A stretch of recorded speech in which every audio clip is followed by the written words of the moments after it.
வணக்கம். கை சின்னத்துக்கு ஓட்டு போடுங்க. கலைஞர் மகளிர் உரிமையத்துக்கு 1000 ரூபா வருதா? அதுக்கப்புறம் நம்ம விடியல் பயணம் மகளிருக்கு அதில் ஒரு 1000 சும்மாவா?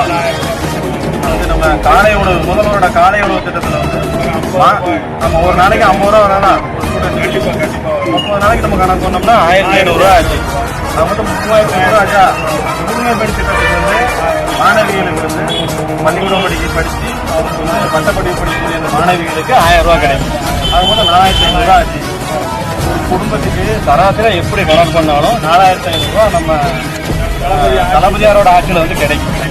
அதனால நம்ம திமுக கூட்டணி இந்தியா கூட்டணி கை சின்னம் வெற்றி வேட்பாளர் திரு ராபர்ட் புஷ் அவர்களுக்கு வந்து நீங்கள் ஓட் பண்ணுவீங்கன்னா கண்டிப்பாக முன்னாளாட்சி நீடிக்கணும்னா கை சின்னம் தளபதியாரோட ஆட்சி வெற்றி வேட்பாளர்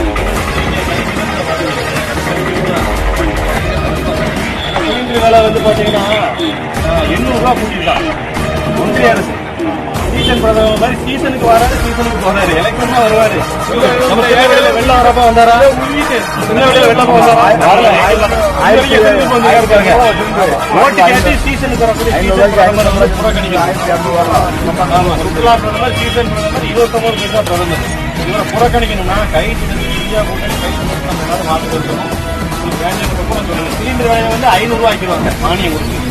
ஏற்கனவே சிலிண்டருக்கு வந்து கலைஞர் பிரிவில் எவ்வளவு இருந்தது? 450 ரூபா இருந்தது. எப்படி இருந்ததுன்னா 50% மானியம் கொடுத்தாரு கலைஞர். இவங்க வந்து அதை கேன்சல் பண்ணிட்டாங்க அந்த மானியத்தை. அதனாலதான் இப்படி மழை போல ஏறிச்சு. இன்னும் அதை ஏற்றிக்கிட்டே இருக்காங்க. சிலிண்டர் விலை குறையணும் 500 ரூபா ஆகணும் அப்படின்னா கைக்கு மானியம் பார்த்தீங்கன்னா பெட்ரோல் டீசல் விலை ஏறிக்கிட்டே போகுது. ஏன்னா பெட்ரோல் டீசல் விலை ஏறிட்டாலே அத்தியாவசிய பொருட்கள் ஏறிடுது. அதனால ஒன்றிய பாஜக ஆட்சியை புறக்கணிக்கணும். இந்த சீசன் பிரதமரை புறக்கணிக்கணும். அதனால எல்லாரும் கை சின்னத்துக்கு வாக்கு செலுத்துங்க. உங்களுக்கு வேண்டியவங்ககிட்ட சொல்லுங்க. ஏன்னா பக்கத்து வீட்டுல டோர் பை டோர் ஏறி இறங்கி எல்லாத்துக்கும் சொல்லுங்க. சொல்லுவீங்களா? சொல்லுவோம். ஒவ்வொரு ஆளையும் கேன்வாஸ் சொல்லுங்க.